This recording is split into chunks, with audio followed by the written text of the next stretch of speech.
Trúna na bhaid a bhaistí agus a thuis mothirí aniu an seachtain seo táid ag Jenny focus lá Valentína bhfuil ag teach suas an cathrú lá déag de bhí fiara agus aniu béimeid ag flé an Mac Tíre a bhí sa tóir an ngrá. So we're going to be looking at some Valentine's Day now, coming up on Monday the 14th of February. So we're going to enjoy some stories about love and about ngrá, about love. And this is about the fox who was looking for love. Scríofa ag Ariane Lallemand agus Eleanor Hillier agus is maithlam. And Clúdach, I love the cover. So seo an Mac Tíre a bhí sa tóir an ngrá, the wolf who is looking for love. So seo an isifastí feck is a scachan, that's him in the mirror. Agus bhí Mac Tíre mordú an tra. Mac Tíre jazz cardúil a bhí an, ach ní ró ngrá gal bí aige. Mac Tíre an tanam a bhí There was once a big black wolf, and he was a nice friendly wolf, but he didn't have a sweetheart at all. Wolf was the name of him. Agus feic tá leor an shelf Romeo agus Juliet. Tá si gléamh Romeo agus Juliet. An tearach a bhí an, agus bhí an ngrá le feiceáil agus le cloisteáil fud na ciile. Bhí fianna agus conníní agus ionní agus fiú broch ag léirú an ngrá de chéile. Póganín an seo agus barróg a bheith an siúd, ach bhí an Mac Tíre bocht faca in an éonar. So feicir na héanaí agus tá siad an ngrá, the birds are in love. Even the badgers are in love. And we have the deers and the fianna, and we have the conníní, all the rabbits, all showing love. And it was spring, and love was to be seen all around and to be heard even in the woods. A little kiss here and a little hug there, but poor Mac Tíre, poor wolf, was left all on his own.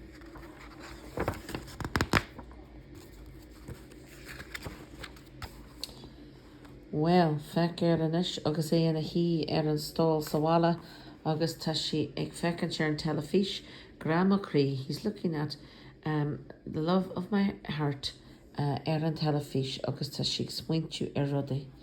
Agus feic na héanaí lech na fanniuga.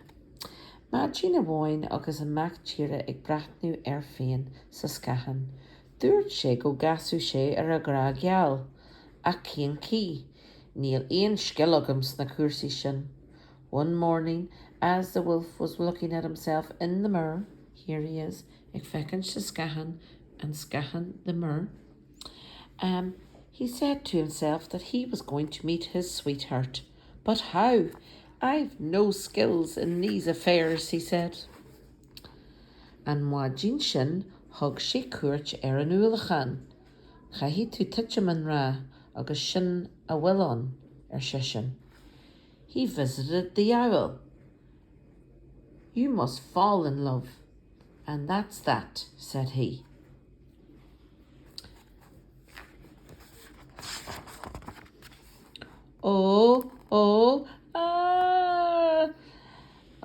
Chai an Mac Tíre an lá fad ag clactú titime, bagar go ró sé gártaí a geartha, ach ní ró ngrá gal a chrí feici a fós aige. The wolf spent the whole morning practicing falling, but it wasn't long until he was really hurt and cut, and he didn't see any sweetheart yet. A Mac Tíre wacht, the poor Mac Tíre. Well, caihí tú cuma bhaltach galanta a chuirt féin a bhla chara Andrés. Thugan Mac Tíre folcú brad ó féin agus gléis sé féin go chuairime. Roinní sé léine a ró patrúm blachanna orthaí agus gramí sé nóín mór os cion a chrí. You must put on a beautiful, enticing smell on you advised his friend Andres. The Mac Tíre took a lovely bath. Feck air. He took a lovely bath and he dressed himself carefully. He chose a shirt that had patterns of flowers on it, and he also stuck a daisy above his heart. So feck air. Tá she glaced in this agus to come a jazz there. He's looking well, isn't he? Tá she garc why he's looking well. Caihi tú arge a haringert féin a wall a chara Valentine dá. Curran Mac Tíre speckly grania féin agus broga buhali bá. Well, you must look after yourself, advised his friend Valentine. The wolf put on some sunglasses on himself and cowboy boots on his feet. So tá sé gan go mai as na speckly grania agus vroga buchali bá. Seo a chara Andres. Caihi tú Lord go jazz agus focail séfa ceanúla a úsáid sa chara Mac mór. Rith Mac Tíre ma agus ceannig sé lór filiachta. Lei sé an lór ó chús go jeru agus cur sé na danta gra the glan vior. You must speak nice, with nice calm words and fond words to use, says his friend Macmore. Well, the wolf ran out and he bought himself a book of poetry. He read it from beginning to end, and he put all the love poems, he learnt all the love poems off by heart. Seo ag fólam na danta gra, he's learning all the love poems and really practicing his poems. Now, seo a mwy sa gardjin agus sa farc fecer ag picún na blahana. Caihi tú blahana a bhronu de gra geal sa a chunni a cara cholín. When Mac Tíre blahana agus na forrishe le hort de gra geal. You need to present lovely flowers to your sweetheart, said his friend Colleen. Well, Wolf went out and he picked all the flowers of the forest to give to his sweetheart. Agus seo ag picking the blahana ala, and that's him now, picking the lovely flowers. Agus cín cí a mé a sogam gurabí ngrá a Geoffrey Mac Tíre de Harja. And he goes, and how will I know that it is my sweetheart, the love of my life? Asked the wolf to his friends. Well, nuair a feici tú sa cholín, bé de chosú ag lúbú fuat, bhéú de insin ag lá chosú le seaclaid, agus bé de chrí ag búlú I de chlíomhach. He says, well, when you see her, said Colleen, your feet will fall from under you, and your mind will be melting like chocolate, and your heart will be beating in your chest I the cleavrach.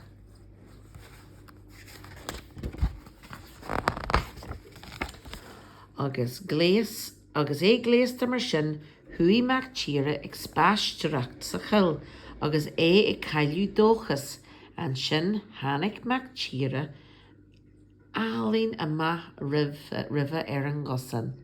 Well, then he was dressed, and as Wolf was out walking in the woods, he was losing hope, and then along came a beautiful wolf in front of him on the footpath. Shotty, Jassy, isn't she lovely?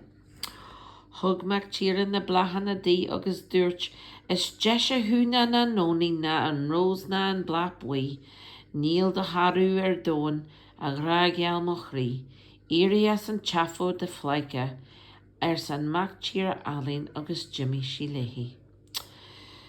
Well, didn't Mr. Wolf give the lovely flowers to her? And he says, you are nicer than a daisy or a rose or a yellow flower. You are not at all daharu erdoan. He says, there's no one like you in this world, love of my heart. And she goes, would you stop talking that nonsense, you silly Egypt, said the other wolf. And off she went. Oh, ní roshi hasta. She wasn't very impressed, was she, boys and girls? Well, Dan Mac Tíre in a stike a Laran Valley. Ní roisi an bun na bara eile an scéal. Tá si fír jacar gra geala amsú sisin go mí hasta. Hí si sios honna bhróga winste agus. Well, poor Mac Tíre stayed right stuck in the middle of the road. He wasn't able to figure out the top or the end of the story. It's really hard to find a sweetheart, he said to himself. Very unhappily, he sat down to take off his shoes and... Okay, I think Jack. I wonder who's coming. Well, Kajia Harlina. Whoa. Fecky are he? Plab. Hannick and Mac Tíre and Balak Fiefer. Wool she in a eye, agus lug she an gosané. Ta an afil Ersa and Mac Tíre bunnen ac and Mac Tíre bunnen, sorry, ac and gahi to see a Laran Valley. Well, plab, who came his way but another wolf in a rush, and she bumped into his face and she knocked him down on the ground. I'm sorry, said this female wolf, but do you have to sit in the middle of the road? Ilaran Valley, Tashina see, Ilaran Valley, he's sitting in the road, in the way. Well, has Mac Tíre vrachni sé an Mac Tíre alin banan, agus wahi sé glig beg a lara chrí, cosu le doris a oscotch. Well, what happened was, didn't the Mac Tíres, the wolf, stand up, and he looked at this beautiful female wolf, and he felt a little click in the middle of his heart, just like a door opening. Come on, Sath the air. He looks very happy. When me prabasat ersan Mac Tíre bunnen go fysrak, and all the two up on tay, bavra lomation ersan Mac Tíre the chugger. Oh, fekir, ta she fos agus ta ngrá, agus land she agus a crí ag bulu, a chosu ag lubu fui agus a inchin in a shacklight lahiha. Well, she goes, I took a fright out of you, said the female wolf. Or she says, did I take a fright out of you? Did I frighten you even? Said the female wolf. Will you drink a cup of tea? I would love that, said the wolf, whispering. Oh, Kachia will shake hugger. Why is he whispering?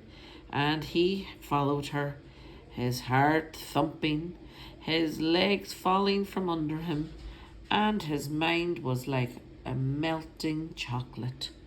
Oh, to come a moyer and scielna. Well, it looks like a good ending, boys and girls. So sure Jerry or sciel, tashi tarish titcha and ra. He's after falling in love. Agus fuair sé a grá geal, he got his sweetheart, nura chas sé he, a lara mocher sa sciel seo, when he met her in the middle of the road, and we ag out walking sa sciel seo. So it's my lum an sciel seo, agus just tashi jas do la Valentine well, it's ready and it's lovely for just Valentine's week. Slán agus bannacht.